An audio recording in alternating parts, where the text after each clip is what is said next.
नमस्कार विकास जी, बहुत-बहुत स्वागत है आपका। अ, मेरा सौभाग्य आपसे और आपके दर्शकों से जुड़ने के लिए। विकास जी, आपको हिंदू नववर्ष की हार्दिक शुभकामनाएँ। आने वाला जो साल है, वर्ष है, आपके लिए बहुत कल्याणकारी रहे। आपको और आपके दर्शकों को भी मेरी ओर से नववर्ष की बहुत-बहुत शुभकामनाएँ। विकास जी, आज पीएम मोदी आरएसएस मुख्यालय पहुँचे हुए थे। कहा जाता है कि पिछले 10-11 साल में जब से वो प्रधानमंत्री की ज़िम्मेदारी सँभाल रहे हैं, वो एक बार भी नागपुर नहीं गए। तो क्या वजह हो सकती है आपकी कि वो इतने सालों में नागपुर जाने का उनको समय नहीं मिला और अब वो वहाँ पर पहुँचे हैं? निश्चित ही मतलब इतने लंबे समय के बाद यदि आज वो पहुँच रहे हैं और ये खबर बन रही है, तो इसका महत्व तो है। और सुनने में जो आता है वो ये है कि शायद चुनाव के पहले भी मोदी जी ने एक प्रयास किया था चुनाव के जिस वक़्त शायद चुनाव प्रचार चल रहा था उसी वक़्त उनका रात्रि विश्राम होना था नागपुर में और उन्हें जाना था, परंतु लॉजिस्टिक्स उस प्रकार के बन नहीं पाए कि वो वहाँ रुक पाते। परंतु एक प्रयास जैसा शायद हुआ था, मोदी जी वहाँ जाने के इच्छुक थे ऐसा मुझे सुनने में आया था।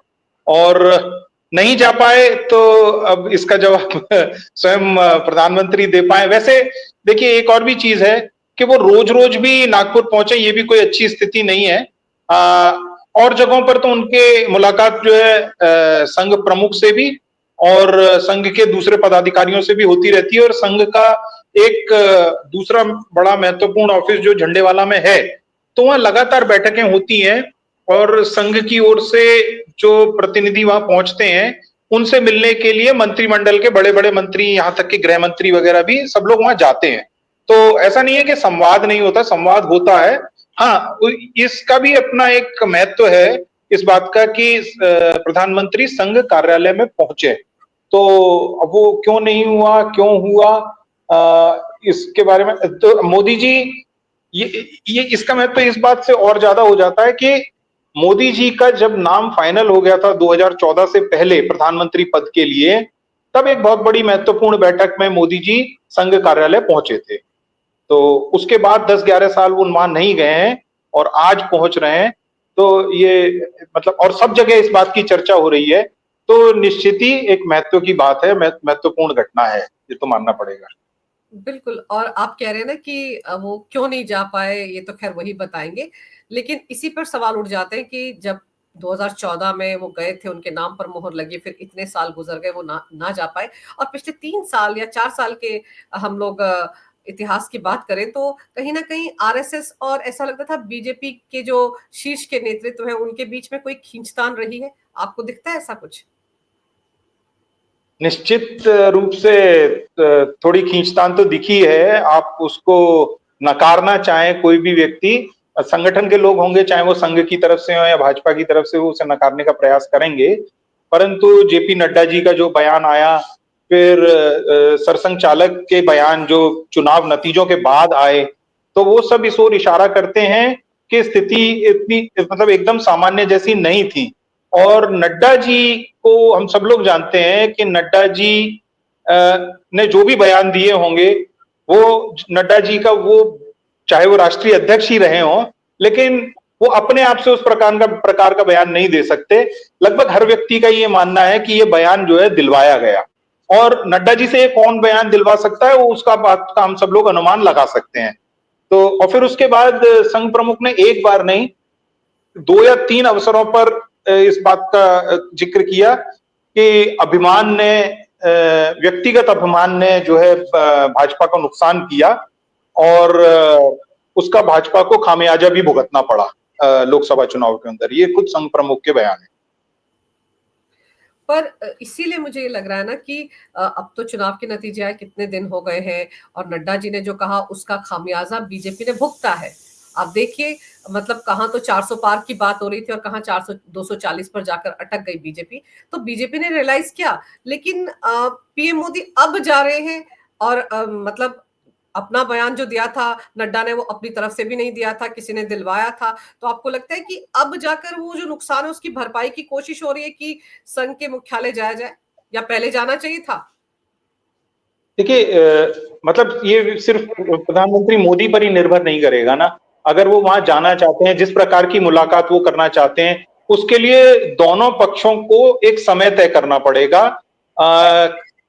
और दोनों का सुविधा होना चाहिए उसके अंदर, और कुछ विषय भी होने चाहिए।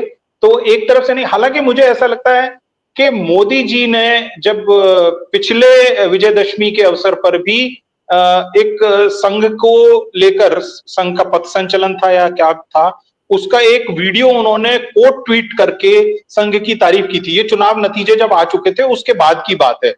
तो एक बात हमें माननी पड़ेगी कि मोदी जी का कद होने जैसा मोदी जी का कद है आज की राजनीति में, और जो उनका प्रभाव है, ऐसा प्रभाव शायद इंदिरा गांधी के बाद किसी भी राजनेता का भारतीय राजनीति में नहीं रहा। उसके बावजूद भी प्रधानमंत्री मोदी के अंदर लोच है, फ्लेक्सिबिलिटी है, और वो चीजों से मतलब ईगो को बिना बीच में लाए एक समझौता करते हैं। आप चाहे तो बिहार में जो मतलब 14 के चुनावों के बाद जो बिहार का विधानसभा चुनाव आया था, उसके में जो इनको हार मिली थी, उसके बाद इनकी राजनीति जो बदली मोदी जी ने अपनी, वो देख लीजिए। या फिर अभी किसान आंदोलन के समय में अपने ही द्वारा पारित बिलों को वापस लेने वाली बात हो, या अब भी संघ से दोबारा से रिश्तों में गर्माहट लाने का प्रयास हो, तो ये प्रयास मोदी जी करते हैं। मतलब वो बहुत ज्यादा, he is very basically realist, एक बहुत प्रैग्मेटिक टाइप के व्यक्ति हैं। और इतनी मतलब किसी व्यक्ति को इतनी राजनीतिक सफलता मिल जाए, उसके अंदर उसके बाद भी इतना लोच रहे, तो मैं कहूंगा ये एक बहुत बड़ी बात है। परंतु स्थितियां उतनी सामान्य नहीं थी, ये हम सबको पता है। और उम्मीद करनी चाहिए कि आज के बाद से जो आज की बैठक होगी, वो माधव नेत्रालय का वहां पर उद्घाटन है, उसकी एक एक्सटेंशन बिल्डिंग बन रही है, उसका एक उद्घाटन हो रहा है। वो सब कुछ अपनी जगह पर है, पर बेसिकली ये जो बैठक होगी और इसके बाद किस तरीके से चीजें पैन आउट होंगी, उससे हमें पता चलेगा। मोदी जी ने मुझे लगता है अपनी तरफ से काफी प्रयास किया है कि एक दोबारा से रिश्ते सामान्य हो संघ के और भाजपा के। बिल्कुल, क्योंकि यहाँ पर ये भी हो सकता था विकास जी कि संघ प्रमुख मोहन भागवत आकर दिल्ली में उनसे मुलाकात करते, ये भी हो सकता था। पीएम मोदी खुद वहां पर गए हैं, तो इसमें बहुत कुछ छिपा है। लेकिन यहाँ पर मुझे ये समझाइए कि जब कई बार हमने ऐसा देखा है कि कोई, जैसे बीजेपी है, हिंदुत्व की उस पर बात करती है, हिंदूवादी बात करती है, हिंदुत्व की बात करती है। चुनाव के दौरान भी अलग अलग नेता जो है बीजेपी के, उनकी स्टेटमेंट्स आपने देखी, योगी जी की स्टेटमेंट देखी कि बटोगे तो कटोगे। हाँ, उसके बाद आप ये देखिए कि लेकिन फिर बीच में संघ प्रमुख का कोई ना कोई बयान आ जाता है जिसमें ये होता है कि हर संभल के बाद आपको हर मस्जिद के अंदर मंदिर मत ढूंढो, जिसको कि विपक्ष बड़े हाथों हाथ ले लेता है और फिर कहने लगता है कि देखिए संघ ये कह रहा है और बीजेपी ये कह रही है। तो ये जो विरोधाभास दोनों की बातों में दिखता है, इसका भी तो कहीं ना कहीं नुकसान पहुंचता होगा, और इसकी वजह से भी तो खींचतान बढ़ती होगी बीजेपी और आरएसएस में। आप देखें तो भारतीय जनता पार्टी का जो एकदम शीर्ष नेतृत्व, आप और किसी, योगी जी एक अपवाद हैं, योगी जी का अपना एक स्टाइल है और वो संघ बैकग्राउंड से निकले भी नहीं है, ये बात हम लोगों को ध्यान में रखनी चाहिए। परंतु उसके अलावा जी, परंतु उसके अलावा जो भाजपा का शीर्ष नेतृत्व हो गया, जो मोदी जी हो गए, अमित शाह हो गए, या फिर संघ नेतृत्व हो गया, उनमें उनकी बातों में कोई बहुत ज्यादा विरोधाभास नहीं आता है। वो वही बात बोलते हैं, वो दिल्ली वही बात बोलता है जो नागपुर बोलता है। तो ऐसा कोई मतलब ऐसी कोई खींचतान विचारधारा के स्तर पर इन बातों में नहीं है। हाँ, एक बात अवश्य होती है, वो ये है कि संघ जो है वो विचारधारा से जनित एक समूह है, और उसने कई कई क्षेत्रों में काम अपना किया हुआ है। उसके तमाम प्रकार के अनुषांगिक संगठन हैं, मजदूरों के क्षेत्र में, और क्या बोलते हैं, वनवासी क्षेत्रों में, राजनीति में, विद्यार्थी जीवन में, ऐसे बहुत सारे आयाम हैं उसके, और अलग अलग क्षेत्रों में वो काम करता है। अब संघ विचारधारा को देखकर चलेगा कि संघ का ये विचार है और इसमें अब कितनी प्रगति हुई, जो भी उसके विभिन्न संगठन है उनकी ओर से। लेकिन भाजपा एक राजनीतिक पार्टी है, तो भाजपा ये चाहेगी कि राजनीतिक सफलता भी मिले, क्योंकि बिना राजनीतिक सफलता मिले, बिना सत्ता प्राप्त किए, वो बाकी की कोई चीजों, बाकी के ध्येयों की पूर्ति नहीं कर सकती। इन दो बातों में थोड़ा थोड़ा मतलब कहीं पर जो है आपस में मतभेद हो सकता है, संघ में और भारतीय जनता पार्टी में। तो अभी जैसे आपने बात करी थी 2024 के चुनाव, मेरी अपनी एक थ्योरी है, हो सकता है मैं गलत हूं, मुझको ऐसा लगता है कि 2024 तक भाजपा को यह लगने लगा था कि हिंदू जनमानस या हिंदुत्व से प्रभावित वोट बैंक उसके साथ पूरी तरीके से है। अब इसको जो 400 का जो नारा था, वो मुझे जी। लगता है किसी न किसी की अपनी व्यक्तिगत, मोदी जी की हो, अब सुनने में तो आता है कि अमित शाह जी को ये नारा ज्यादा पसंद नहीं आया था, पर ये हो सकता है मोदी जी की का व्यक्तिगत कॉन्फिडेंस हो कि हम आत्मविश्वास कि हम कर जाएंगे, और कैसे कर जाएंगे उसके लिए ये भी हो सकता है कि सोचा गया हो कि संघ से थोड़ी सी दूरी दिखाई जाए तो शायद हमारे लिए इस संख्या पर पहुंच पाना संभव हो जाए। उदाहरण दूंगा कि जैसे केरल एक, मतलब आप ये समझिए कि भारत के अधिकांश राज्यों में भारतीय जनता पार्टी 70-80, कई कई जगहों पे 90% स्ट्राइक रेट उसका हो गया था, इतनी सीटें वो जीत सकी थी। अब कुछ एक राज्य ऐसे हो गए जिनमें उसका खाता नहीं खुल पा रहा, जैसे कि केरल एक राज्य है।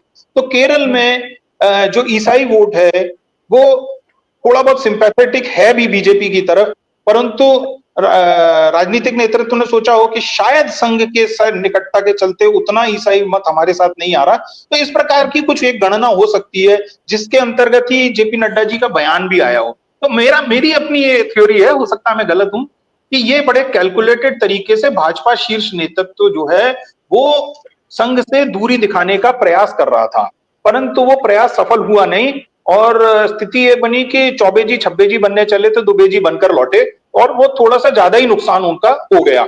जिन जगहों को वो बिल्कुल कॉन्फिडेंट होकर मान के चल रहे थे कि जैसे उत्तर प्रदेश को कि 60-70 सीटें आ जाएंगी, या महाराष्ट्र में ही करीब 30-35 सीटें तो कैसे भी करके आ जाएंगी, वहां उनको नुकसान उठाना पड़ गया।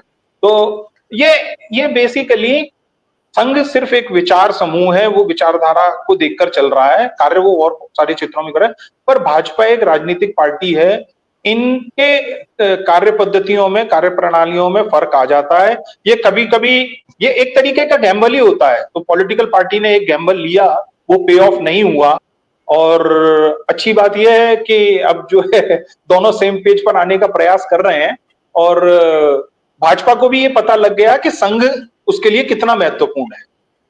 बिल्कुल, क्योंकि आप देखो ना, वही मैं कह रही हूँ, 400 प्लस की बात थी और कहाँ 240 और 41, और फिर उसके बाद हमने हरियाणा विधानसभा चुनाव देखे, फिर महाराष्ट्र देखे, तो आप देखो कि कैसे संघ ने वहां पर काम किया। दिल्ली देख लीजिए, संघ ने कैसे काम किया, वापस लोग आए ना बीजेपी की तरफ से। और संघ के बारे में तो विकास जी कहा जाता है कि वो बड़े गुपचुप तरीके से जमीनी स्तर पर जाकर लोगों के बीच लोगों को मोबिलाइज करते हैं, संदेश देते हैं। उनको तो कहीं सुर्खियां नहीं चाहिए, उनको तो कहीं हेडलाइंस नहीं चाहिए कि उन्होंने क्या काम किया है। और अगर आप अपनी पेरेंट ऑर्गेनाइजेशन को भूल जाएंगे और ये कहेंगे कि उसकी हमको जरूरत नहीं है, तो फिर तो आप अपना नुकसान करेंगे ना, अपना पैर आपने खुद ही कुल्हाड़ी पर दे मारा। ये तो बीजेपी के सब नेताओं को समझ में आ ही गया ना। जी बिल्कुल बिल्कुल। और संघ केवल मतलब एक समय पे काम नहीं करता है, संघ जो है वो ऐसा संगठन है जो 12 महीने पांचों मतलब 24 घंटे ग्राउंड पे रहता है, और हम निरंतर काम करता है, चुनाव आए ना आए इससे उसको कोई फर्क नहीं पड़ता।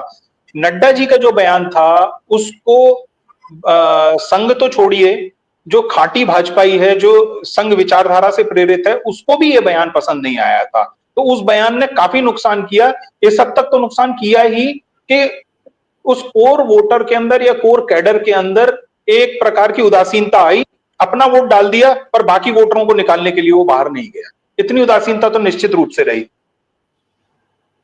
और उसके बाद तो ये भी उम्मीद की जा रही थी कि चुनाव के बाद, नतीजे आने के बाद, जब सरकार बन गई तो कम से कम नड्डा जी अध्यक्ष के पद पर नहीं रहते, तुरंत उनकी वहां से विदाई की उम्मीदें भी की जा रही थी, लेकिन फिर तो वो केंद्रीय मंत्री बन गए।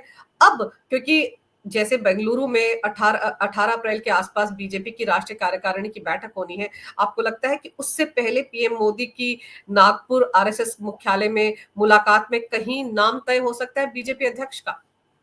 ये एक महत्वपूर्ण बिंदु होना चाहिए इस बैठक का, क्योंकि जैसे आपने कहा, परिपाटी यही है कि राष्ट्रीय कार्यकारिणी जो इनका राष्ट्रीय अधिवेशन शुरू होगा, उस बैठक से पहले अमूमन नाम तय हो जाता है, और वहां पर सिर्फ उसका नाम का अनुमोदन होता है, वो रेटिफिकेशन होता है उसका खाली।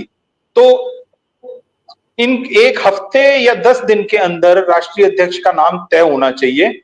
और राष्ट्रीय अध्यक्ष कैसा हो, क्योंकि भूतकाल में शुरू से संगठन के कामों में संघ का बहुत महत्वपूर्ण रोल रहा है। संगठन मंत्री राष्ट्रीय स्तर पे ही नहीं, राज्य इकाइयों में भी संघ के ही लोग जाते हैं। कम से कम बड़ी इकाइयों में तो, जैसे बड़े बड़े राज्य जो हैं उनकी इकाइयों में तो जो संगठन मंत्री होते हैं वो संघ से ही गए हुए लोग होते हैं। और कहीं ना कहीं जो थोड़ा मतभेद जो दिखाई दिया है, जो खिंचाव हम लोगों को दोनों संघ के और भाजपा के रिश्तों में दिखाई दिया है, उसका एक बड़ा कारण यह भी है कि संघ जो कि अपने ही लिए सिर्फ ध्वज को सबसे महत्वपूर्ण रखता है, वो व्यक्ति, अच्छा ये भी एक अब दुविधा वाली बात है कि भारतीय राजनीति का जो मिजाज है वो ऐसा है कि वो बिना व्यक्तिवाद के चल नहीं सकती। आप उसमें अगर कहें कि पार्टी पार्टी पार्टी, तो आप कम्युनिस्ट पार्टी को देख लीजिए, वो कितनी सफलता प्राप्त कर पाई, नहीं कर पाई। परंतु संघ नहीं चाहता कि व्यक्ति निष्ठा के नाम से बहुत लंबे समय तक राजनीति चले। उसके भी अपने नुकसान होते हैं, क्योंकि एक व्यक्ति, हर व्यक्ति का ढाल आएगा और कुछ नहीं होगा तो उसको अपनी उम्र के चलते तो वहां से विदा लेनी ही पड़ेगी। तो ऐसी स्थिति में फिर संगठन और पार्टी कैसे मजबूत रहे, आगे बढ़ती रहे, इस लिहाज से संघ चाहेगा कि संगठन पे कम से कम जो है संघ का प्रभाव रहे, बना रहे, और विचारनिष्ठ लोगों का प्रभाव बना रहे। अब दूसरी तरफ मोदी जी, उनका व्यक्तित्व या उनके चुने हुए, उनके बिल्कुल खासम खास अमित शाह जैसे लोग, वो भी चाहेंगे कि कोई ऐसा दूसरा पावर सेंटर ना बने जिससे हमें काम करने में दिक्कतें आए। तो ये एक तालमेल बनाने वाली बात है, और दोनों ही चीजों में सामंजस्य बनाकर भाजपा को चलना पड़ेगा।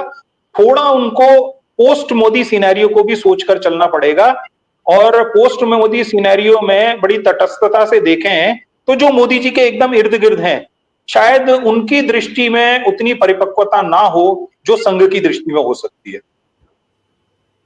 आपने ये बड़ी महत्वपूर्ण बात कही कि पोस्ट मोदी सिनेरियो पर भी देखने की जरूरत है, और संघ ये चाहता है कि किसी एक व्यक्ति के इर्द गिर्द सब कुछ ना रहे।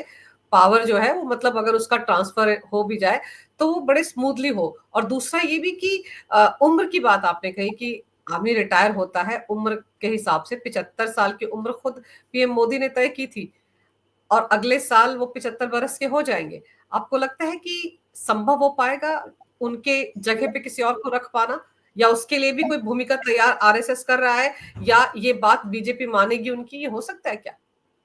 इस कार्यकाल में तो मुझे होता भी नहीं दिख रहा, होना भी नहीं चाहिए। ये कार्यकाल पूरा मोदी जी के नाम से बना, मोदी जी को ही पूरा कार्यकाल मिलना चाहिए। अच्छी उनकी हेल्थ चलती है और कुछ उस प्रकार के बड़े काम होते हैं तो संभवतः है इसके बाद भी एक, लेकिन देखिए समय तो आएगा ही ना, एक पोस्ट में मोदी सिनेरियो तो बनेगा ही ना। वो चाहे इस कार्यकाल में बने, अगले कार्यकाल में बने, तो कभी करना कभी तो बनेगा। आज जो है संगठन में देखें आप, नड्डा जी जो है वो यस मैन है, मतलब बड़ी फ्रेंकली बोले तो वो मोदी जी की टीम के यस मैन है। और जो बाकी मंत्रिमंडलों के, केंद्रीय मंत्रिमंडल के चुनाव की बात नहीं हो रही है, राज्य इकाइयों में भी जो मुख्यमंत्री चुने जा रहे हैं, मुझे इसे कहने में कोई हिचक नहीं है, क्योंकि मतलब आप बहुत अनइंस्पायरिंग लोगों को का चुनाव हुआ है चीफ मिनिस्टरशिप के लिए, तो मोदी जी की छांव में कुछ समय तक आपको राजनीतिक सफलता हर जगह पे मिल सकती है, परंतु जब काम करना होगा तो फिर वहां पर आपको राज्य इकाइयों के स्तर पे भी एक इंस्पायरिंग लीडरशिप चाहिए। वो हमें दिखाई नहीं देती है, कई राज्यों के अंदर हमको वो लीडरशिप बिल्कुल भी दिखाई नहीं देती है। और यही परिपक्वता में जब कहता हूं कि एक समूह वो कितना भी काबिल हो, वो सारी चीजों को नहीं चला सकता। आपको पार्टी भी चला लें, आप केंद्रीय सरकार भी चला लें, आप राज्य सरकारें भी चला लें, ऐसा सब संभव नहीं है। तो आपको और दूसरे व्यक्तियों को डेलीगेट करना होगा, और इस रोल में ये चीज मतलब संगठन के अंदर ये कम से कम बदलाव आए, इसके लिए आरएसएस को स्टेप इन करना पड़ेगा आज की स्थिति में। विकास जी, आपने एक चीज और कही कि अनइंस्पायरिंग लीडरशिप। आपको लगता है कि बहुत से प्रदेशों में जो सीएम बने, मतलब एक हैरान करने वाला कदम हमेशा रहता है, बिल्कुल जिस नाम बिल्कुल की बिल्कुल। चर्चा होती है वो नाम नहीं होता है, या जो लगता है कि इसकी अगुवाई में चुनाव लड़ा गया ये बनेगा सीएम, वो भी नहीं होता है। तो इसके पीछे क्या वजह रहती है? कह ये दिया जाता है कि आरएसएस के करीबी है इसलिए इसको बनाया गया है, इसलिए बीजेपी ने इसको सीएम बना दिया। मैं अगर दिल्ली की रेखा गुप्ता की बात करूं तो ये बात आई कि आरएसएस की करीबी है वो इसलिए बन गई, या मोहन यादव है उनकी बात जब की जाए, तो क्या सच में ऐसा होता है या बीजेपी खुद तय करती है सीएम का नाम, या फिर आरएसएस का दखल होता है इसमें? जी, आरएसएस का दखल तो नहीं रहा होगा। अगर जिस प्रकार की लीडरशिप यहाँ पर आई है उसको देखकर तो नहीं लगता कि आरएसएस का कोई दखल रहा होगा। और हमारा आपका क्या कहना है कि ये तो आप संगठन के अंदर ही और बाकी लोगों से पूछ लो तो सबको झटका लगा। जो मध्य प्रदेश, राजस्थान में जो मुख्यमंत्री तय किए गए या दिल्ली के अंदर जो तय किया गया, ठीक है, भाजपा की अपनी एक गणना हो सकती है कि फला कास्ट का व्यक्ति बनाया जाना चाहिए या महिला बनाई जानी चाहिए, वो एक कैलकुलेशन सारे हो सकते हैं, लेकिन लीडरशिप अनइंस्पायरिंग ये सब कहने में तो कोई शक ही नहीं है। मतलब आप दोनों तीनों जगह पर ही देख लीजिए तो ये तो मतलब कोई दबी छुपी बात थोड़ी है, तो बिल्कुल खुल्लम खुल्ला बात है। कौन सा लीडर है जो आपको बहुत हिमंता है, हिमंता एक इंस्पायरिंग लीडर है, विजन है। आप जाइए असम में बहुत सारी ऐसी चीजें कर रहे हैं, मतलब नए नए डिस्ट्रिक्ट्स बना दिए। अभी एक कोई जैसे वाइब्रेंट गुजरात होता था उस प्रकार का एक समिट हुआ है वहां पर असम के अंदर, सेमीकंडक्टर टेक्नोलॉजी वो वहां पर लेकर आना चाह रहे हैं।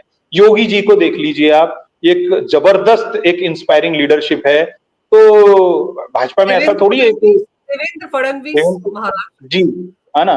तो परंतु ये बाकी लोगों के मैं नाम क्यों लूं, लेकिन आपको हमको सबको दिखाई देता है। पर एक चीज, जैसे आपने ये भी कहा कि योगी जो है वो आरएसएस से नहीं आते, संघ से नहीं आते, लेकिन हमने देखा था कि लोकसभा चुनाव के बाद मोहन भागवत जी के साथ उनकी मुलाकातें हुई, बल्कि लखनऊ भी आए थे वो मुलाकात करने के लिए। तो उसकी क्या वजह हो सकती, क्योंकि जहां योगी जी ने ये स्लोगन दिया था कि बटोगे तो कटोगे, उसके बाद संघ की तरफ से भी कहा गया कि एकजुट होकर रहना चाहिए, जातियों में बंटने की जरूरत नहीं है। तो कहने का तरीका अलग हो सकता है, लेकिन मतलब तो वही था। हाँ, बिल्कुल बिल्कुल। और योगी जी एक अलग प्रकार के नेता हैं, वो अपने हिसाब से चलते हैं। और जो सुनने में हम सबको आ रहा था और जिस प्रकार से उत्तर प्रदेश का चुनाव लड़ा गया, जो उनके ऊपर मतलब एक अनिश्चितता का बादल छाया योगी जी के ऊपर, चुनाव खास करके लोकसभा चुनाव के पहले, उसको विराम न देने का कोई भी प्रयास केंद्र की तरफ से किया गया कि भाई नहीं नहीं, अंग्रेजी में कहते हैं टू स्कॉफ ऑफ दो र्यूमर्स, ऐसा कोई भी प्रयास कहीं पर भी नहीं दिखाई दिया, है ना। टू पुट डाउन दो र्यूमर्स, वो कोई प्रयास नहीं होता हुआ दिखाई दिया। तो वो स्थिति सबके सामने है ना। लेकिन अगर वो योगी जी आज भी मुख्यमंत्री हैं तो निश्चित ही जो है फिर किस वजह से वो हमको सबको पता है, वो कहाँ से वरद हस्त मिला है। और आप जो बोल रही हैं वो निश्चित मतलब एक बार नहीं, शायद कहते हैं मुझे लगता है 2 बार मुलाकात हुई संघ प्रमुख के साथ। तो बैक किया है, संघ ने बैक किया योगी जी के उसको, सीएमशिप को। अब आपको क्या लगता है कि नड्डा जी के जाने के बाद अगला अध्यक्ष कौन हो सकता है? किन किन के नामों पर आपको लगता है कि सहमति बन सकती है? क्योंकि अब तो बैलेंस बना के चलना पड़ेगा ना, बीजेपी के बीच में भी और आरएसएस के बीच में भी। और अब बीजेपी ये कह नहीं सकती कि हम तो आरएसएस के बिना काम कर लेंगे। अब तो ये कहने के लिए बीजेपी को 50 बार सोचना पड़ेगा, एक बार जो ब्लंडर हुआ उसको दोहरा नहीं सकते। तो अब कौन सा नाम आपको लगता है दोनों हिसाब से ठीक रहेगा? ये मुझे लगता है ना, नामों की चर्चा ये जो है मतलब टीवी चैनलों के लिए अच्छा है, वो अपने प्रोग्राम चलाते रहें। अब आप संघ की में किसी की सुनेंगे तो कोई कुछ लोग आपको यही कहते हुए दिखाई दे जाएंगे, संजय जोशी को अगला अध्यक्ष बनाना है ना। मुझे लगता है उतनी भी स्थिति, क्योंकि संजय जोशी की स्थिति क्या रही है मोदी जी के सामने वो हम सब लोगों को पता है, तो मुझे लगता है वो भी नहीं। और दूसरा, अब जैसे केशव प्रसाद मौर्य या राजस्थान से कोई निकलेगा, है ना, उसमें कास्ट का और बाकी चीजों का तो कैलकुलेशन हो सकता है, परंतु कौन होगा मुझे वो लगता है दोनों आपस में बैठ के सहमति से ही तय होगा। संघ का वो मिजाज भी नहीं है कि वो पकड़ कर किसी को व्यक्ति के नाम पर सहमति बनाने, और मोदी जी का वो प्रभाव है, वो हो रहा है कि ऐसा संघ कर भी नहीं सकता है। अच्छा, राजनीतिक दल एक एक तरीके से बात होगी, मुझे लगता है जो होगी, और इतनी भी कोई बहुत लंबी चौड़ी बात नहीं होगी, क्योंकि और भी बहुत सारे विषय होंगे तो जैसे बाहर लोग कयास लगा रहे हैं वैसे भी कोई ऐसी कोई गर्मा गर्मी या उस तरीके की नहीं होगी वहां बैठक में, चर्चा अवश्य होगी। और ऐसा मुझको लगता है कि जितने भी नाम अभी तक चर्चा में आ रहे हैं इनसे कोई हटके ही नाम होगा, कोई अलग ही नाम। मतलब वहां भी सरप्राइजिंग एलिमेंट रहेगा। मुझे ऐसा लगता है। लेकिन आपको ये लगता है कि ये जो मुलाकात हुई है नागपुर में आज, इसके बाद जो इंडी गठबंधन के लोग हैं जो ये अफवाहें फैलाने में नंबर 1 है कि आरएसएस और बीजेपी के बीच 36 का आंकड़ा हो गया है, दूरी हो गई है दोनों के बीच में, विचारों में मतभेद आ गया है, कम से कम उनकी बोलती बंद हो गई क्योंकि पीएम मोदी खुद चले गए आरएसएस मुख्यालय। देखिए, आप घर में भी 4 लोग होते हैं, उनके अंदर भी थोड़ा थोड़ा मतभेद रहता है ना। तो ये इतना बड़ा संगठन है और आज भी ये मानिए आप 10-12 साल गवर्नमेंट चलते हुए हो गए मोदी जी की, वो स्थिति कम से कम नहीं आई है जो अटल जी के समय में आ गई थी, जहां प्रेस कॉन्फ्रेंस करके। और उस वक्त स्वदेशी जागरण मंच का काम मुझे लगता है शायद दत्तोपंत जी देख रहे थे और सुदर्शन जी वहां थे ही, दोनों लोगों ने प्रेस कॉन्फ्रेंस करके अटल जी को बोल दिया था कि भाई ये तो एंटी नेशनल है, क्योंकि उनके स्वदेशी मंच जागरण, मतलब उनका जो स्वदेशी वाला जो मुद्दा था उस पर मोदी जी उनका साथ नहीं दे रहे थे। ऐसा कभी सॉरी, अटल जी साथ नहीं दे रहे थे। और मोदी जी ने भी कम से कम ऐसे कोई व्यक्ति अपने साथ नहीं रखे हैं पीएमओ वीएमओ में जिससे संघ एकदम ही उखड़ जाता हो। वो स्थिति हमको पता है, ब्रजेश मिश्रा बिल्कुल फूटी आंख नहीं सुहाते थे संघ को, परंतु फिर भी अटल जी ने उनको वहां पर रखा हुआ था। तो जो स्थिति वहां थी उस कार्यकाल में वो आज नहीं है। और थोड़ा बहुत मतभेद जो है वो हर संगठन में होता है, हर एक का अपना काम करने का तरीका होता है। संघ कुछ अपेक्षा रखेगा, भाजपा जमीन पर बैठ के राजनीति कर रही है, उसके काम करने का तरीका अलग होगा। तो थोड़ी बहुत खींचतान स्वाभाविक सी होती है। ऐसी स्थिति नहीं होती कि कोई बात ही ना बन पाए, बात करेंगे तो हर चीज का समाधान है। एक बात और भी है ना, आप अंजू जी ये भी देखिए ना कि उम्र के लिहाज से मोदी जी क्या है, मोदी जी भी तो संघ से ही निकले हुए व्यक्ति है ना, वो बिल्कुल भी तो बिल्कुल। प्रचारक है ना। और उनकी उम्र जो है वो सरसंघ चालक के बराबर की ही उम्र है ना। तो मतलब आप समझ रहे हैं ना, वो मतलब किस प्रकार दोनों एक दूसरे से कैसे एक दूसरे को देखते होंगे। तो ये बहुत सारी बातें होती हैं, उतनी खराब स्थिति नहीं होती जो बाहर लोग आकलन लगा मतलब अटकलें लगा रहे होते हैं, वैसी स्थिति कभी भी नहीं होगी। संघ जैसी जो पेरेंट बॉडी है उसके बाकी के अनुषंगिक संगठन में कोई भी कुछ भी करे उतनी खराब स्थिति कभी भी नहीं होती। सर एनडीए गठबंधन जी। सर इसी साल के आखिर में बिहार में चुनाव होने वाले हैं और हमको आपको भी याद होगा पिछली बार बिहार चुनाव से पहले क्या हुआ था, संघ की तरफ से क्या स्टेटमेंट आरक्षण को लेकर दिया गया था जिसका खामियाजा बीजेपी ने भुगता था। तो आपको लगता है कि उस चुनाव से पहले भी एक ये मुलाकात बहुत इंपॉर्टेंट है राजनीतिक लिहाज से कि भाई खेल खराब मत कीजिएगा? नहीं, अब वही वाली बात है ना, सरसंघ चालक जो है वो एक सामाजिक नेतृत्व दे रहे हैं, वो समाज की बात करते हैं। सम्मत उनको शायद आभास, और हो सकता है उस वक्त तो बहुत सारे लोगों को भाजपा में भी आभास नहीं हुआ होगा कि ये बात इस तरीके से प्ले आउट हो सकती है और इसके ये इम्प्लीकेशन हो सकते हैं ना। तो ये यही फर्क है कि जो राजनीतिक क्षेत्र में व्यक्ति काम कर रहा है और कौन व्यक्ति सामाजिक क्षेत्र के अंदर काम कर रहा है। कोई सरसंघ चालक ने भी चाहकर ऐसे थोड़ी कि मैं भाजपा को नुकसान पहुंचाऊंगा वो कह के ऐसा बयान दिया हो, वो तो उसको उस तरीके से प्ले आउट किया गया बयान को। तो चलिए उम्मीद करते हैं कि अब ऐसा कोई बयान संघ की तरफ से नहीं आएगा जिसको गलत तरीके से प्ले आउट किया जाए और उसका नुकसान होना हो बीजेपी को। और बीजेपी का जो शीर्ष नेतृत्व है उसने भी सबक ले लिया है नड्डा जी की बयानबाजी के चलते, और उम्मीद करते हैं कि कोई ऐसा नया अध्यक्ष बनेगा बीजेपी का जो दोनों के लिए बिल्कुल सही रहेगा, पुल की तरह काम करेगा। आपने विकास जी समय निकाला, बहुत ही महत्वपूर्ण जानकारी इस विषय पर मेरे दर्शकों को दी, आपका बहुत बहुत धन्यवाद। नमस्कार, भारत माता की जय हो, वंदे मातरम, जय श्री राम। वंदे मातरम, जय श्री राम, भारत माता की।